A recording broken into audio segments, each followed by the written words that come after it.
Hello दोस्तों, मैं आपके लिए net set JRF previous papers के हवाले से एक और वीडियो लेकर आया हूं। दोस्तों, कल हमने इसमें डिस्कस किया था नेट सेट जेआरएफ का जो कि 2019 का पेपर था। उसमें हमने कल पार्ट 1 में 13 क्वेश्चन डिस्कस किए थे। आज हम वही पेपर यानी जो 2019 का पेपर है उसी को हम आगे बढ़ाएंगे। आज हम क्वेश्चन नंबर 14 से आगे डिस्कस करेंगे। दोस्तों, अगर आप में से किसी ने कल का वीडियो नहीं देखा है जिसमें हमने पहले 13 क्वेश्चन डिस्कस किए थे, तो आप इस वीडियो के बाद वो वीडियो भी देख लीजिए। उसमें मैंने बहुत सारे क्वेश्चन को एक्सप्लेन भी किया है, तो वो वीडियो आप ज़रूर देख लीजिए। और इस वीडियो में आज हम DI के सारे क्वेश्चन भी करेंगे और उसके अलावा भी बाकी बहुत सारे क्वेश्चन यहाँ पर हम करने वाले हैं। और इसके अलावा आपको मैं बताऊँ कि अभी तक हमने बहुत सारे प्रीवियस पेपर्स डिस्कस किए हैं नेट सेट जेआरएफ के। वो पेपर्स आपको मिल जाएंगे प्ले लिस्ट में, जहाँ पे नेट सेट प्रीवियस पेपर्स के नाम का लिस्ट है। उसके अलावा वहाँ पर आपको बहुत सारे इंपॉर्टेंट MCQs भी मिल जाएंगे। और अगर आप लेक्चर वीडियोस देखना चाहते हैं तो हर एक टॉपिक पर आपको वीडियो मिल जाएगा इस जनरल पेपर के लिए। तो वो वीडियोस आपको मिल जाएंगे प्ले लिस्ट में, जहाँ पर JK set, LS set, NTA net के नाम का एक लिस्ट है। तो वहाँ पर आपको वो सारे वीडियोस मिल जाएंगे। तो हम शुरू करते हैं आज का वीडियो। क्वेश्चन नंबर 14 पर हम चलते हैं। Given below are two statements, one is labelled as assertion and one is labelled as reason. यहाँ पर दो स्टेटमेंट्स दिए गए हैं, एक असर्शन है यानी A और दूसरा रीज़न है यानी R। आपको बताना है कि कौन सा सही है, क्या रीज़न सही है, असर्शन सही है या दोनों सही है। पहले हम असर्शन को पढ़ेंगे। Classrooms communication is predecided by social and institutional demands. इतना तो आपको समझ में आया होगा। चलते हैं हम रीज़न पर। Positive educative actions should guide learners to acquire knowledge of social significance. In the light of the above statements choose the correct option. यहाँ पर आपको बताना है कि कौन सा करेक्ट ऑप्शन है।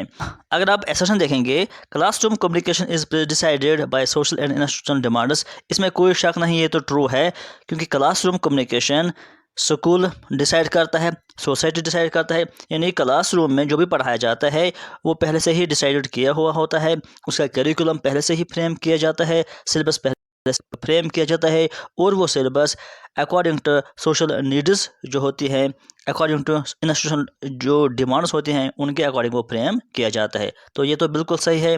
अब अगर हम देखेंगे रीज़न की, positive educative actions should guide learners to acquire knowledge, तो ये भी सही है। यानी इसलिए करिकुलम पहले से ही फ्रेम किया जाता है, या सिलेबस पहले से ही फ्रेम किया जाता है, या क्लासरूम कम्युनिकेशन इसलिए दी जाती है ताकि जो लर्नर्स हैं उनमें पॉजिटिव एजुकेटिव एक्शंस आ जाएंगे, यानी वो और ज़्यादा अच्छे से नॉलेज हासिल कर पाएंगे, और वो ऐसी नॉलेज हासिल कर पाएंगे जो कि सोशली सिग्निफिकेंस होंगी, यानी जो कि उनको समाज में आगे जाकर फिर काम आ जाएंगे। तो इसलिए इनको पहले से ही डिसाइडेड किया जाता है कि असर्शन भी सही है और रीज़न भी सही दिया गया है। तो वो कौन सा ऑप्शन है? A वाला ऑप्शन है, जो कहता है कि दोनों सही है, और R सही से एक्सप्लेन करता है A को। तो उसके बाद हम चलेंगे क्वेश्चन नंबर 15 पर। 15 क्वेश्चन कहता है, a person buys 3 items of ₹1500 each and 2 items of ₹1800 each from a shopping mall. On the total bill, a discount of 10% is given. What is the average cost of the items? Simple सा question है कि 3 items वो ऐसे bye करता है जिनकी per unit की cost 1500 है, और 2 यूनिट वो ऐसे बाय कर लेता है जिनकी पर यूनिट की कीमत 1800 है। अब आपको बताना है कि जो कि टोटल इसकी कीमत आ जाती है उस पर उसको 10% डिस्काउंट दिया जाता है। तो आप बताइए कि एवरेज, यहाँ पर टोटल नहीं बताना है हमको, यहाँ पर हमको बताना है कि एवरेज पर आइटम की कॉस्ट क्या हो सकती है। तो इस क्वेश्चन को कैसे सॉल्व करेंगे? पहले हम देखेंगे कि उसका जो बिल है उसका टोटल कॉस्ट क्या आ जाता है, फिर उसका हम डिस्काउंट करके देखेंगे कि उसने कितना पे किया था। तो जब उसने 3 item at the rate of 1500 buy किए थे, तो उन 3 आइटम के लिए उसको कितना देना पड़ा था? 4500। उसके अलावा 2 आइटम उसने ऐसे बाय किए जिसकी कीमत 1800 थी, तो इसकी कीमत क्या बन जाएगी टोटल 3600। तो टोटल जो बिल है वो कितना बन जाएगा 8100। तो ये उसका टोटल बिल है। अब इसी पर उसको 10% डिस्काउंट दिया जाता है।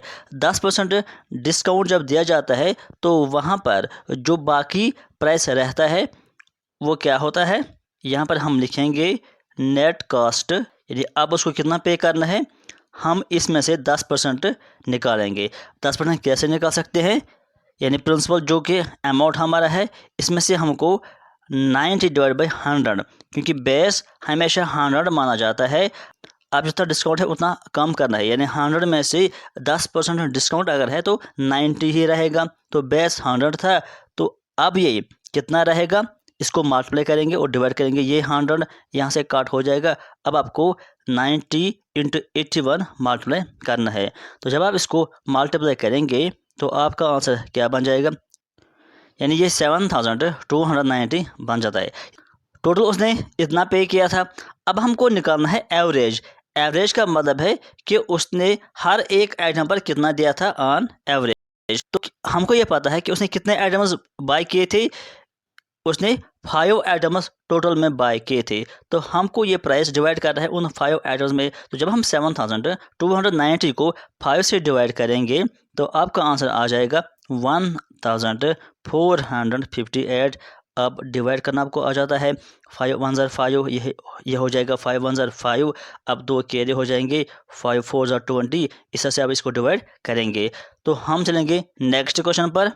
The emphasis in memory level teaching is on which of the following. जो मेमोरी लेवल ऑफ टीचिंग होता है उसमें किस चीज़ पर एम्फेसाइज किया जाता है, किस चीज़ पर ज़्यादा जोर दिया जाता है। तो इसका आंसर बी पार्ट है यहाँ पर, यानी ए सी एंड ई। अब ए क्या है, ए कहता है organisation of thoughts and ideas, और सी कहता है systematic presentation to enable quick reproduction, यानी आपको इस तरह से चीज़ें पेश की जाती है ताकि आपको यादाश्त में रह जाएंगे और आप उसे क्विकली रिप्रोड्यूस भी कर पाएंगे, यानी उसको रिकॉल भी कर पाएंगे। उसके बाद जो ई है, ई कहता है mastery of concept sequencing of facts, यानी मेमोरी लेवल में आप फैक्ट्स पर जोर देते हो, किस तरह से फैक्ट्स को सीक्वेंस वाइज याद रखा जाता है और उनका कॉन्सेप्ट डेवलप किया जाता है। तो ये चीज़ें हो जाती है मेमोरी लेवल में। अब अगर हम बात करेंगे जो कि बी पार्ट है, seeing of relationship among facts, जब आप फैक्ट्स के दरमियान रिलेशनशिप कायम करते हो, ये दूसरी लेवल होती है जिसको हम कहते हैं अंडरस्टैंडिंग लेवल। तो बी पार्ट आ ही नहीं सकता। तो अगर आप ये देखेंगे कि बी पार्ट किस में है, ए वाला जो ऑप्शन है उसमें भी बी पार्ट है, तो ये यहाँ पर रिमूव हो जाएगा। और सी वाला जो है इसमें भी बी है, तो ये यहाँ पर रिमूव हो जाएगा। अब जो बचते हैं बी और डी, इसमें हम देखते हैं कि जो यहाँ पर डी वाला पार्ट है क्रिटिकल थिंकिंग। क्रिटिकल थिंकिंग आप किस स्टेज में करते हो, critical thinking of higher level में करते हो, जिसको हम कहते हैं रिफ्लेक्टिव लेवल। तो डी वाला भी काट हो जाएगा, तो इसमें डी है तो ये काट हो जाएगा। सिंपल सी बात यह है कि इसमें आंसर आ जाएगा ए, सी और ई। अब हम चलते हैं क्वेश्चन नंबर 17 पर। Classroom communication is, classroom communication किस तरह की होती है। तो इसका आंसर डी पार्ट है। डी कहता है सी एंड डी। अब सी क्या है, पर्पसफुल। क्लासरूम कम्युनिकेशन पर्पसफुल होती है, सब जानते हैं। और डी कहता है प्रैग्मेटिक। अगर हम बात करेंगे ए पार्ट की, ए कहता है लाइक ए कंप्यूटर प्रोग्राम। तो कंप्यूटर प्रोग्राम जो होता है वो फिक्स्ड होता है, लेकिन क्लासरूम कम्युनिकेशन फिक्स्ड नहीं होता है, तो ए इसमें नहीं आ जाएगा। तो डिक्टेटोरियल जो होता है ये भी एक टाइप का ऐसी कम्युनिकेशन होती है जो कि फिक्स्ड होती है, जिस पर एक ही पर्सन कंट्रोल कर लेता है, लेकिन क्लासरूम कम्युनिकेशन में एक ही पर्सन कंट्रोल नहीं करता है। वहाँ पर स्टूडेंट्स भी कुछ बोलते हैं, टीचर भी कुछ बोलते हैं, तो वो एक ही पर्सन पर डिपेंड नहीं होता है। तो बी पार्ट भी इसका आंसर नहीं आ जाएगा। तो सिंपली बात यह है कि सी और डी इसका आंसर हो जाएगा, जो कि किसमें है, डी वाले ऑप्शन में सी और डी आता है। उसके बाद चलेंगे हम क्वेश्चन नंबर 18 पर। Which of the following teaching methods is contributive to direct learning. कौन सा टीचिंग मेथड है जो कि कंट्रीब्यूट करता है किस चीज़ में, डायरेक्ट लर्निंग में। तो यहाँ पर आपको सबसे पहले ये याद रखना है कि डायरेक्ट लर्निंग हम किसको कहते हैं, यानी कहाँ पर डायरेक्ट लर्निंग होती है। तो डायरेक्ट लर्निंग उस लर्निंग को हम कहते हैं जहाँ पर कोई लर्नर या स्टूडेंट किसी चीज़ की इंटरफेरेंस के बगैर ही कुछ सीख लेता है, यानी जहाँ पर टीचर इंटरफेयर नहीं करता है, कोई और मेंटर इंटरफेयर नहीं करता है, बल्कि जो लर्नर होता है वो खुद चीज़ें करके ही सीख लेता है, अपने आप से ही सीख लेता है, अपने तरीके से सीख लेता है, यानी उसी को हम कहते हैं डायरेक्ट लर्निंग। कोई भी इन्वॉल्व वहाँ पर, किसी भी चीज़ का इन्वॉल्वमेंट वहाँ पर नहीं होता है। तो अब यहाँ पर ऑप्शन में हम देखेंगे कि कौन कौन सा टाइप ऐसा है कि जहाँ पर एक लर्नर या एक स्टूडेंट डायरेक्ट लर्निंग हासिल कर सकता है। अगर हम ए पार्ट देखेंगे यहाँ पर, team teaching and lecturing. Lecture तो टीचर देता है, या टीम टीचिंग में वहाँ पर भी टीचर अवेलेबल होता है, तो ये इसका ऑप्शन नहीं हो सकता है। अब हम देखेंगे दूसरा वाला, साइमुलेशन एंड रोल प्लेइंग। जो साइमुलेशन होता है और रोल प्लेइंग होता है वहाँ पर डायरेक्ट लर्निंग होती है, यानी वहाँ पर स्टूडेंट्स खुद इन्वॉल्व होते हैं और रोल प्ले करते हैं। और साइमुलेशन में भी एक एनवायरनमेंट क्रिएट किया जाता है जहाँ पर वो खुद चीज़ें करके सीख लेते हैं। तो बी तो इसका आंसर आ जाएगा। और हम देखते हैं सी पार्ट को, लेक्चर विद और without using of audio visuals. तो लेक्चर चाहे आप ऑडियो विजुअल्स यूज़ करेंगे या नहीं करेंगे ये तो आ ही नहीं सकता, क्योंकि इसमें टीचर अवेलेबल रहता है, तो ये इसमें शामिल नहीं हो जाएगा। अगर हम डी देखेंगे, participation in workshop and assignments. जो पार्टिसिपेशन होता है वर्कशॉप्स में, वहाँ पर भी स्टूडेंट्स खुद इन्वॉल्व हो जाते हैं, प्रैक्टिकली वो चीज़ों को सॉल्व कर लेते हैं, तो डी भी आ जाएगा। अब देखते हैं ई वाला, मूकस एंड ह्यूरिस्टिक्स। जो मूकस होता है वो भी स्टूडेंट्स अपने हिसाब से लर्न करते हैं, ऑनलाइन वहाँ पे लर्निंग हो जाती है, यानी जब उसको टाइम मिलता है तब वो वहाँ पर लर्निंग कर लेता है, जिस तरह से वो चाहता है उसी तरह से वो लर्निंग कर लेता है, तो ये भी इसमें शामिल हो जाएगा। अब जो एफ वाला पार्ट है, एफ कहता है इंटरएक्टिव प्रेजेंटेशन, यानी जहाँ पर प्रेजेंटेशन की जाती है इंटरएक्टिव, यानी जहाँ पर टीचर भी अवेलेबल होता है, टीचर कुछ बातें बताता है, फिर लर्नर्स जो होते हैं या स्टूडेंट्स जो होते हैं वो भी इंटरेक्ट करते हैं, वो भी फीडबैक देते हैं और वो भी कुछ प्रेजेंट कर लेते हैं। तो यहाँ पर भी टीचर अवेलेबल होता है और टीचर इंटरफेयर कर लेता है, तो ये भी इसमें शामिल नहीं हो जाएगा, तो सिर्फ बी डी और ई हो जाएगा। तो वो कौन से ऑप्शन में है, बी डी और ई, वो ए वाला ऑप्शन में है, तो यही इसका करेक्ट हो जाएगा। उसके बाद चलेंगे हम क्वेश्चन नंबर 19 पर, which of the following statistical technique will be appropriate for data analysis when the observations are available in the form of frequencies। जब observations हमारे पास in the form of frequencies होती हैं तो हम वहाँ पर कौन सा statistical test यूज़ कर लेते हैं। तो यहाँ पर एक ऑप्शन है पैरामीट्रिक टी टेस्ट, बाकी ऑप्शन हम इस साइड में देखते हैं। यहाँ पर बाकी ऑप्शंस हैं, बी कहता है non parametric U test, C कहता है नॉन पैरामीट्रिक कास्केड टेस्ट और डी कहता है पैरामीट्रिक कोरिलेशन टी टेस्ट। लेकिन इसका आंसर सी पार्ट है, non parametric chi square test. Chi square test वो टेस्ट होता है जहां पर आप ऑब्जर्व्ड फ्रीक्वेंसीज और एक्सपेक्टेड फ्रीक्वेंसीज को आपस में डिफरेंस करते हो और फिर उनका समेशन निकालते हो और उनका स्क्वायर करते हो। तो यहाँ पर कहने का मतलब ये है कि वहाँ पर ऑब्जर्व फ्रीक्वेंसीज होती है और एक्सपेक्टेड फ्रीक्वेंसीज होती है। लेकिन क्वेश्चन ने हमें कहा था कि कौन सा टेस्ट हम यूज़ करते हैं जहाँ पर फ्रीक्वेंसीज में डाटा होता है, तो सिंपली बात है कि कास्केड टेस्ट यूज़ हो जाएगा। उसके बाद 20 क्वेश्चन पर चलेंगे, the most characteristic feature of an adolescent learner which determines his or her social and moral development is the, यानी कौन सा कैरेक्टरिस्टिक फीचर होता है एडोलेसेंट लर्नर में इन ऑप्शन 4 में से जो यहाँ पर दिए गए हैं। तो इसका आंसर बी पार्ट है, concern of hero worshipping for emulating values and standards. ये आपको याद रखना है कि जो एडोलेसेंट लर्नर्स होता है उनमें एक बहुत ही इंपॉर्टेंट कैरेक्टरिस्टिक ये होता है कि वो हीरो वर्शिप्स पे फोकस करते हैं, यानी उनमें हीरो वर्शिपिंग बहुत ही ज़्यादा इंपॉर्टेंट कैरेक्टरिस्टिक होता है। वो किसी भी पर्सन को अपना रोल मॉडल बनाकर उसी को फॉलो करना चाहते हैं और उसी के बिहेवियर को अपने अंदर डालना चाहते हैं और उसी के अकॉर्डिंग भी अपने बिहेवियर को पेश करना चाहते हैं। एक इम्पोर्टेंट कैरेक्टरिस्टिक होता है एडोलेसेंट लर्नर्स में। तो उसके बाद चलेंगे हम क्वेश्चन नंबर 21 पर, if it rains then the drought will end the drought has ended therefore it rained, which kind of fallacy does this commit. दोस्तों कल भी मैंने आपको बताया कि फॉलिसीज़ पर मैंने डिटेल्ड वीडियो बनाए हैं। अगर किसी ने आप में से अभी तक वो फॉलिसीज़ का वीडियो नहीं देखा है तो आप प्लेलिस्ट में जाइए, वहाँ पर आपको JK एंटी नेट का नाम का जो लिस्ट मिलेगा उसमें आपको फॉलिसीज़ पर 2-3 वीडियोस मिल जाएंगे, जहाँ पर मैंने हर तरह की फॉलिसीज़ को एक्सप्लेन किया है और अच्छे से समझने की वहाँ पर कोशिश की है, और आप एक बार उन वीडियोस को ज़रूर देख लीजिए। तो यहाँ पर ये कहा जाता है कि ये जो यहाँ पर स्टेटमेंट है ये कौन सी टाइप की फॉलिसी है, तो इसका आंसर यहाँ पर है ए पार्ट। ए कहता है डिडक्टिव फॉलिसी, क्योंकि अगर आप इस पर गौर करेंगे, इफ़ इट रेन्स, ये कहता है कि if it rains then the drought will end, the drought has ended therefore it rained. कहता है कि अगर बारिश हो जाएगी तो जो खुशक साली है वो ख़त्म हो जाएगी। खुशक साली तो ख़त्म हो गई है, इसका मतलब है कि ज़रूर बारिश हो गई है, यानी इसने पहले जो स्टेटमेंट दिया है उसमें से कुछ उसने डिडक्ट किया है, तो इसी को हम कहते हैं डिडक्टिव फॉलिसी। इसके बारे में डिटेल्ड वीडियो आपको मिल जाएगा, तो वो ज़रूर एक बार आप देख लीजिए। तो यहाँ पर हम चलेंगे क्वेश्चन नंबर 22 पर। The smallest integer greater than 1 which is simultaneously A square and A cube of certain, यानी कौन सा स्मॉलेस्ट इंटीजर है लेकिन ग्रेटर देन 1 के बाद 2, 3, 4 आते हैं। आपको बता रहा है कि 1 के बाद कौन सा पहला ऐसा इंटीजर है कि जो स्क्वायर भी है और क्यूब भी है किसी नंबर का, कि इसके लिए आपको कुछ नंबर्स का स्क्वायर याद होना चाहिए और कुछ नंबर्स का क्यूब याद होना चाहिए।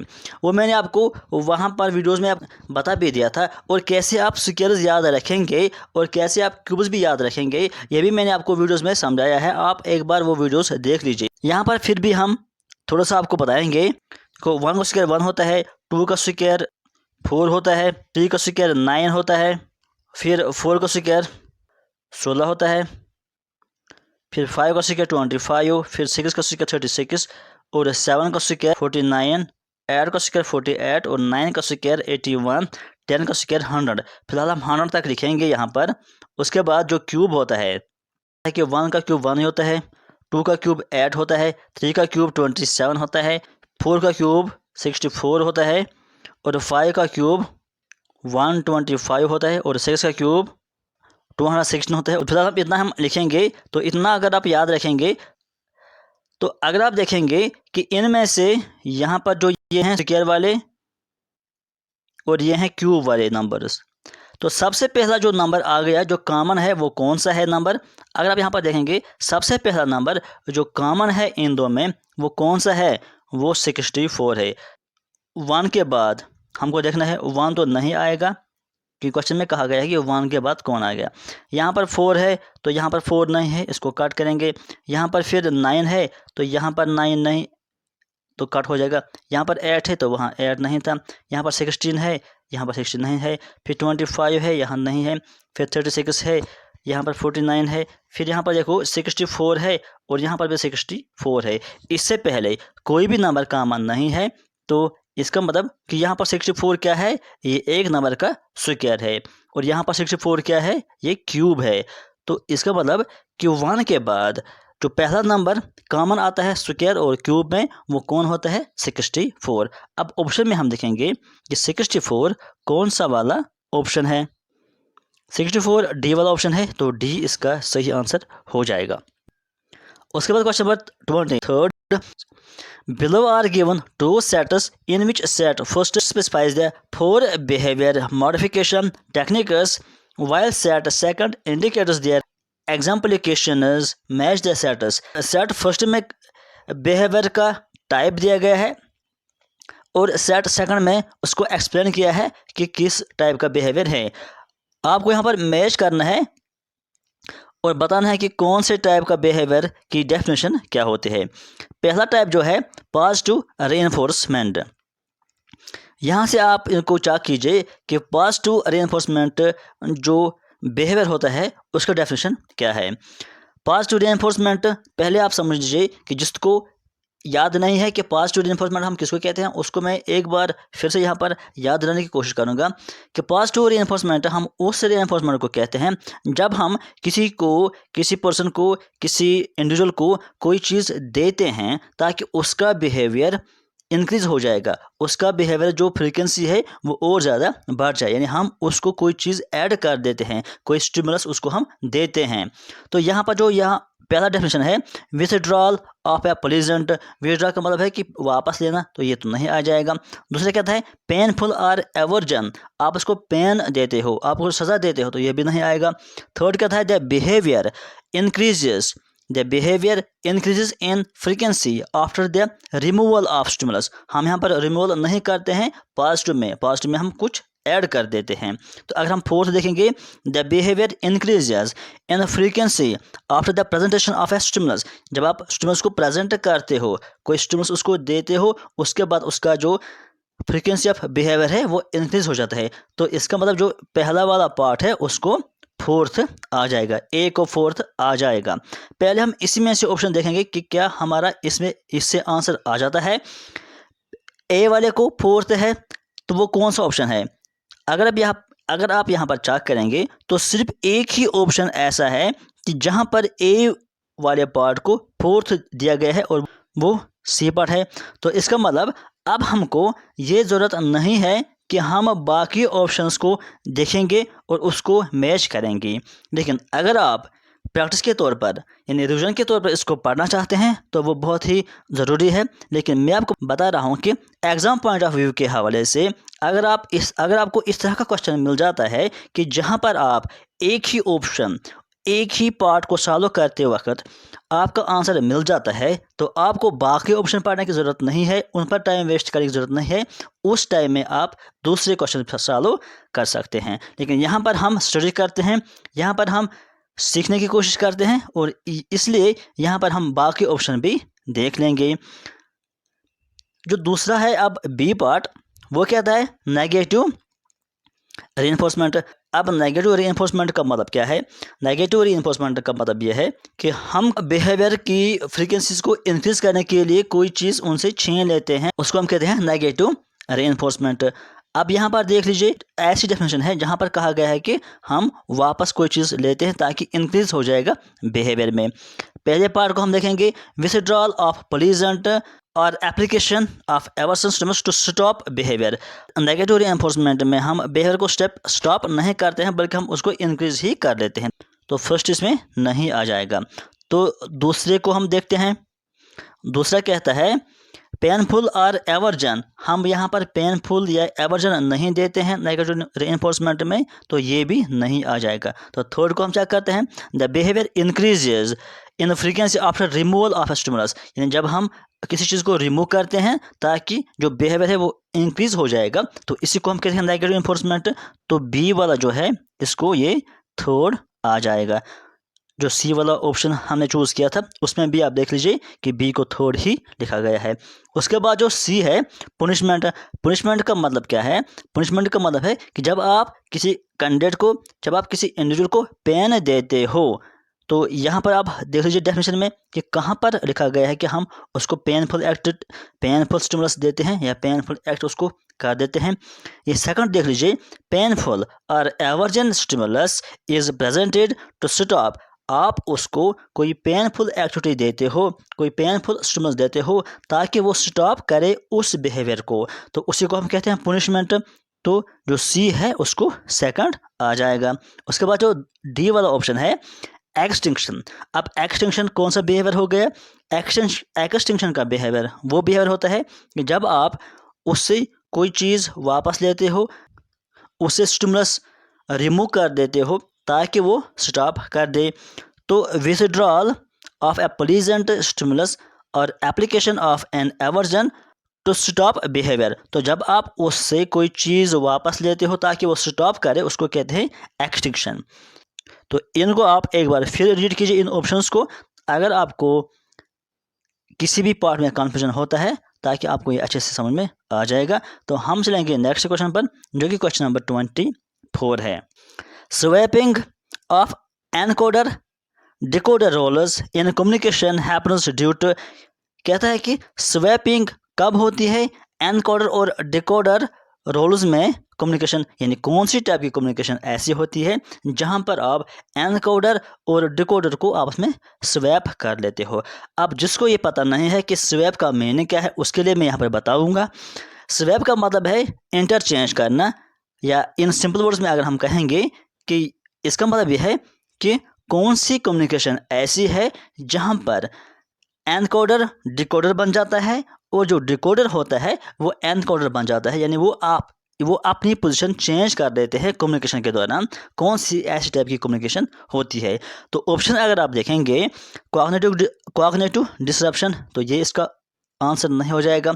सिमेंटिक नॉइज, जब किसी को मैसेज समझ नहीं आती है किसी लैंग्वेज की वजह से, किसी वर्ड की वजह से, तो उसको हम कहते हैं सिमेंटिक नॉइज, तो ये तो नहीं आ जाएगा। उसके बाद जो सी पार्ट है फीडबैक एनालिसिस, जब फीडबैक दिया जाता है तो उस टाइम सेंडर और डिकोडर चेंज हो जाता है, तो यही इसका सही आंसर हो जाएगा। कैसे हो जाएगा ये मैं आपको बताऊंगा। दोस्तों अगर हम एग्जांपल के तौर पर लेंगे कि क्लासरूम कम्युनिकेशन में जो टीचर पहले कुछ इंस्ट्रक्शन देता है, कुछ पढ़ाता है अपने बच्चों को, तो उस टाइम जो टीचर बोलता है उसको हम कहते हैं सेंडर। टीचर सेंडर होता है, और जो बच्चे होते हैं वो टीचर को सुनते हैं, उसको अंडरस्टैंड करने की कोशिश करते हैं, उसको हम बोलते हैं कि वो डिकोडर होता है।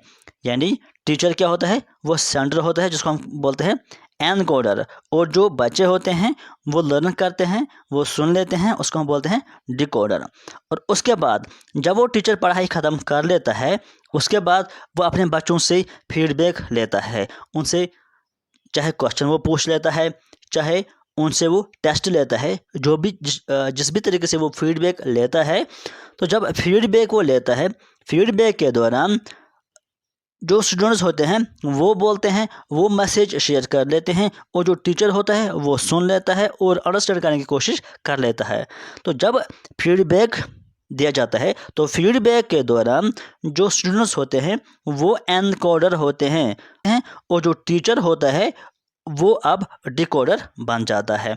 तो इसका मतलब कि सिर्फ एक वही कम्युनिकेशन है जहाँ पर फीडबैक है, चाहे वो क्लासरूम कम्युनिकेशन है, चाहे वो कोई और कम्युनिकेशन है, लेकिन जहाँ पर फीडबैक का प्रोसेस चलता है वहीं एक कम्युनिकेशन पर एनकोडर डिकोडर बन जाता है, और जो डिकोडर होता है वही एनकोडर बन जाता है। तो इसका मतलब यही इसका आंसर हो जाएगा। उसके बाद चलेंगे हम क्वेश्चन नंबर 25 पर। 25 क्वेश्चन कहता है a research scholar while reporting the research results in the form of a thesis acknowledge the support of his or her supervisor in the preface this will be treated as, यानी जो research scholar होता है वो जब research report पेश करता है उसके बाद वो उस थीसिस में एक्नॉलेजमेंट देता है, यानी जो फ्रंट में कुछ पेजेस होते हैं जहाँ पर सर्टिफिकेट होता है, वहाँ पर एक पेज एक्नॉलेजमेंट पेज भी होता है, तो वहाँ पर वो अपने सुपरवाइज़र का शुक्रिया अदा कर देता है, उसके लिए वो एक पेज लिख देता है। तो यह क्वेश्चन कहता है हमसे कि वो जो एक्नॉलेजमेंट का पेज होता है, जो वो एक्नॉलेजमेंट देता है एक रिसर्च स्कॉलर, उसको हम क्या कहेंगे? क्या वो शीर फॉर्मेलिटी है, क्या वो नीडेड फॉर्मेलिटी है, क्या सुपेरियस एक्ट है, क्या वो पार्ट ऑफ एथिकली है? तो यहाँ पर इसका सही ऑप्शन है डी पार्ट ऑफ एथिकली, यानी जो एक्नॉलेजमेंट होता है, एक्नॉलेजमेंट पेश करना एक रिसर्च का एथिकली माना जाता है, यानी रिसर्च की जो अपने एथिक्स होते हैं, अपने जो रूल्स होते हैं, उसमें एक एथिक्स ये भी होता है कि वहाँ पर आपको एक्नॉलेजमेंट देना होता है, जो भी आपकी हेल्प कर लेते हैं वहाँ पर उसकी एक्नॉलेजमेंट आपको ज़रूरी करना होता है।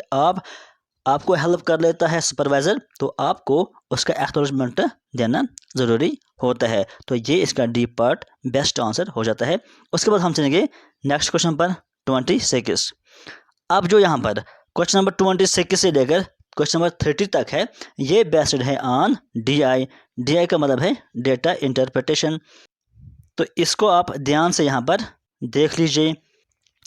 Consider the following table that shows the amount of exports in crores from 3 giant companies A, B and C over the year 12 to 18 based on the data in the table. Answer the following questions. यहाँ पर जो ये table है इसमें 3 कंपनियां हैं और उनका एक्सपोर्ट दिया हुआ है। कंपनी ए है, बी है और सी है। उनके जो एक्सपोर्ट्स हैं इन करोर्स ये यहाँ पर दिया गया है और ईयर वाइज, यानी जो 2012 है उसमें ए ने कितना एक्सपोर्ट किया था 40 करोड़, बी ने एक्सपोर्ट किया था 90 करोड़ और सी ने एक्सपोर्ट किया था 70 करोड़। इस तरह से लास्ट ईयर जो 2018 ईयर है, कंपनी ए ने एक्सपोर्ट किया था 130 करोड़, कंपनी बी ने एक्सपोर्ट किया था 150 करोड़ और कंपनी सी ने एक्सपोर्ट किया था 110 करोड़। इस तरह से टेबल दिया गया है। अब आपको इन क्वेश्चन का आंसर यहाँ पर करना है। तो क्वेश्चन नंबर 26 हम देखते हैं कि क्या हमसे पूछता है। कहता है in how many of the given years, कितने ईयर्स ऐसे हैं इस टेबल में wire the export from company A more than is average annual exports of over the given years. यानी यहाँ पर ये कहता है कि जो ए कंपनी है कितने साल में ए की जो एवरेज है, यानी उन सारे ईयर्स की जो एवरेज एक्सपोर्ट है उस एवरेज से ज़्यादा कितनी बार ए की इंडिविजुअल एक्सपोर्ट है। तो इसका मतलब कि सबसे पहले हमको ए की जो टोटल ईयर्स की एक्सपोर्ट है उसका एवरेज निकालना है। एवरेज तो आप जानते हैं कि जितने भी ईयर्स हैं उनको हमें सम करना है और डिवाइड करना है कि कितने ईयर्स हैं। तो अगर हम ए की एवरेज निकालेंगे तो इनको हम सम करना है, यानी पहले 40 है, उसके बाद 70 है, इस तरह से लास्ट में यहाँ तक जाना है हमें 130 तक। डिवाइड करना है कितने ईयर्स हैं ये 7 ईयर्स का एक्सपोर्ट दिया गया है, इनको हमें यहाँ पर डिवाइड करना है। और जब हम इन सारे ईयर्स की जो एक्सपोर्ट है इनको हम ऐड करेंगे वो कितना बन जाएगा, वो बन जाएगा हमारे पास 540। तो अब हम यहाँ पर लिखते हैं 540, डिवाइड करना है कितने ईयर्स हैं 7 ईयर्स। तो जब हम इसको डिवाइड करते हैं तो आंसर आ जाएगा 80। इसका मतलब कि 80 इसका एवरेज बन जाता है। अब हमें क्वेश्चन क्या कहता है, क्वेश्चन हमें कहता है कि कितने साल ऐसे हैं जहाँ पर एवरेज जो हमारे पास आया 80, जहाँ पर इंडिविजुअल ईयर्स की एक्सपोर्ट इस एवरेज से ज़्यादा है। यानी इन शॉर्ट हम कहेंगे कि कितने ईयर ऐसे हैं ए कंपनी में जहां पर 80 से ज़्यादा एक्सपोर्ट हुआ था। तो पहले 40 है, ये कम है, 70 भी कम है, 50 भी कम है, 80 भी कम ही है। तो 80 से ज़्यादा हमें देखना है तो 110 तो ये भी आ जाएगा, 60 कम है 130 ये भी आ जाएगा। यानी ये 2 साल 16 और 18 ये 2 साल ऐसे हैं जहां पर एक्सपोर्ट ज़्यादा हुआ है देन द एवरेज। तो हमको यहाँ पर ईयर नहीं बताना है, हमको बताना है कि कितने साल हैं। तो 2 साल ऐसे हैं, ऑप्शन 2 हो जाएगा इसका सही आंसर, जो कि ए पार्ट में दिया गया है। तो ए पार्ट इसका सही आंसर हो जाएगा। उसके बाद चलेंगे हम क्वेश्चन नंबर 27 पर। 27 क्वेश्चन कहता है in which year the absolute difference between the exports from companies A and B was the minimum. आपको बताना है कि कौन सा ऐसा ईयर है जहां पर अगर हम डिफरेंस करेंगे ए के एक्सपोर्ट और बी के एक्सपोर्ट में तो कौन सा ईयर ऐसा है जहां पर डिफरेंस कम है। यानी इनको हमें सेपरेट करना है आपस में, इनको भी हमें डिफरेंस करना है, इनको भी। फिर हमें देखना है कि कौन सा ऐसा ईयर है जहां पर सबसे कम डिफरेंस आता है। तो आपको हर एक को आपस में डिफरेंस करना है। तो जब हम इनको डिफरेंस कर देते हैं तो यहाँ पर जो 40 और 90 में डिफरेंस करेंगे तो कितना आ जाएगा आंसर, 50 आ जाएगा आंसर। उसके बाद जो ये वाला है 70 और 50 इसमें 20 आ जाएगा। उसके बाद ये जो है 50 और 70 यहाँ पर भी 20 आ जाएगा। उसके बाद जो ये है 80 और 70 यहाँ पर 10 आ जाएगा। फिर यहाँ पर फिर से 20 आ जाएगा। फिर 60 और 110 यहाँ पर भी 50 आ जाएगा। फिर 30 और 150 यहाँ पर भी 20 आ जाएगा। तो सबसे कम कहाँ पर है 10, जो कि किस में आया था 80 और 70 के बीच में, जो कि ईयर 15 में आया है। तो हमको बताना था कि कौन सा ऐसा ईयर है। तो ईयर कौन सा है 2015। तो वो कौन सा ऑप्शन है, सी वाला ऑप्शन। तो सी इसका सही आंसर हो जाएगा। उसके बाद हम चलेंगे क्वेश्चन नंबर 28 पर। 28 क्वेश्चन कहता है what was the difference between the average exports of the 3 companies in year 17 and the average exports of the 3 companies in year 12। यानी यहाँ पर हमें क्वेश्चन कहता है कि तीनों कंपनी का जो एवरेज है इन द ईयर 17 और तीनों कंपनी का एवरेज जो है इन द ईयर 12 उसमें कितना डिफरेंस है। 17 ये आता है और 12 ये आता है। तो पहले हम इनका एवरेज निकालेंगे, ईयर 12 का भी एवरेज निकालेंगे तीनों का, और फिर ईयर 17 का एवरेज निकालेंगे तीनों का। एवरेज आप जानते हैं, एवरेज कैसे निकालेंगे, यानी 40 + 90 करना है और 90 + 70 करना है और डिवाइड करना है 3 से। तो जब हम 40 + 90 + 70 को ऐड करेंगे और डिवाइड 3 करेंगे तो वो आपका आंसर बन जाएगा 66.67। तो ये बन जाएगा इनका। अब हम देखते हैं एवरेज इन 2017। 2017 कहता है 60 + 110 + 90, 60 + 110 + 90 को जब आप डिवाइड करेंगे 3 से तो उसका आंसर कितना बन जाएगा, वो बन जाता है 86.67।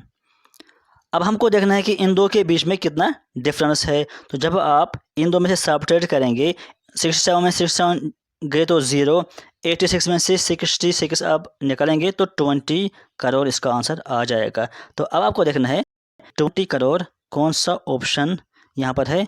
तो डी पार्ट 20 कहता है तो डी इसका आंसर हो जाएगा। उसके बाद चलेंगे क्वेश्चन नंबर 29 पर। 29 कहता है for which of the following pairs of years the total exporters from the 3 companies put together are equal. आपको बताना है कि कौन से 2 साल जहां पर तीनों की जब हम टोटल कर लेते हैं वो इक्वल आ जाता है। यानी क्वेश्चन का जो कहने का मतलब है कि यहाँ पर भी आप टोटल निकालिए, यहाँ पर भी टोटल निकालिए, यहाँ पर भी, इन सारे में से आपको टोटल निकाल लेना है। तो जब आप इसमें टोटल निकालेंगे तो उसके बाद आपको देखना है कि कौन से 2 साल आपको ऐसे मिलते हैं जहाँ पर ये टोटल इक्वल बन जाता है। तो हम यहाँ पर टोटल निकाल लेते हैं हर एक साल की पहले। तो जो ईयर 12 है उसका आंसर बन जाएगा 200। फिर जो ईयर 13 है इसका आंसर बन जाएगा 220। उसके बाद जो 14 है उसका बन जाएगा 250। उसके बाद जो 15 है इसका भी बन जाएगा 250। उसके बाद जो 16 है इसका आंसर बन जाएगा 270। उसके बाद जो 17 है उसका बन जाएगा 260। उसके बाद जो 18 है उसका बन जाएगा 390। अब आप यहाँ पर देख लीजिए कि कौन से ऐसे 2 हैं जो कि सेम है। वो यहाँ पर आप देख लीजिए 250 सेम है। तो ये 12, ये 13, ये 14 और ये 15, यानी 14 और 15 का जो ईयर है उनका जो टोटल बन जाता है वो सेम है, 14 और 15। अब आप ऑप्शन में देख लीजिए 14 और 15 कौन सा वाला ऑप्शन है, यहाँ पर है, यानी डी पर इसका सही आंसर हो जाएगा। उसके बाद क्वेश्चन नंबर 30 पर चलेंगे। Average annual amount of exporters during the given period for company B is approximately what percentage of the average annual amount of exports for company सी।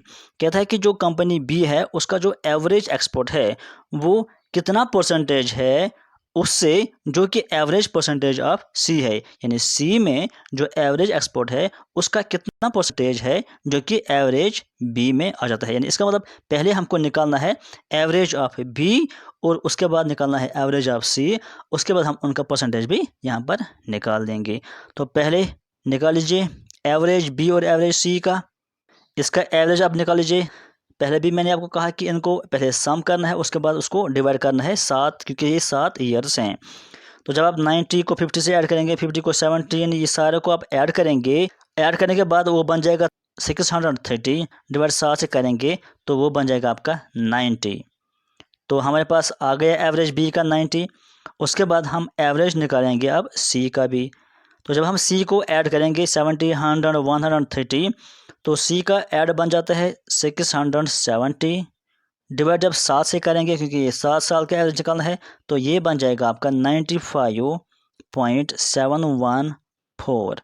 अब आपको देखना है कि जो बी है वो सी का कितना परसेंटेज बन जाता है।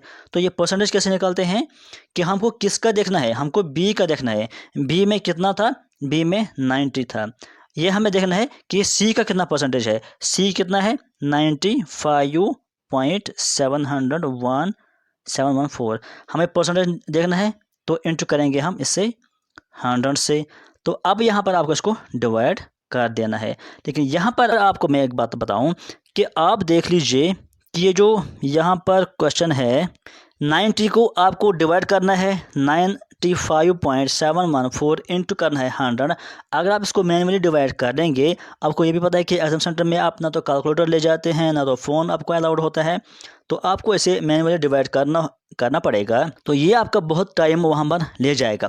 जब भी ऐसी कंडीशन हो जाती है कि इस तरह का डिवाइड करना होता है जो कि बहुत डिफ़िकल्ट हो जाता है मैनुअली, या मल्टीप्लाई के भी करना होता है या ऐड, तो ऐसी कंडीशन में आप एक्यूरेट वैल्यू नहीं लेंगे, आप इसको अप्रॉक्सीमेट वैल्यू बना दीजिए। अप्रॉक्सीमेट का मतलब ये है, आप यहाँ पर ये जो पॉइंट वाला ऑप्शन है इसको आप अप्रॉक्सीमेट बना दीजिए, ये किसके करीब बन जाता है। तो हम इसको 95 नहीं लेंगे, हम इसको 100 ले जाएंगे। हम ये मान के चलते हैं कि 100 है, बाकी हम सेम रखते हैं।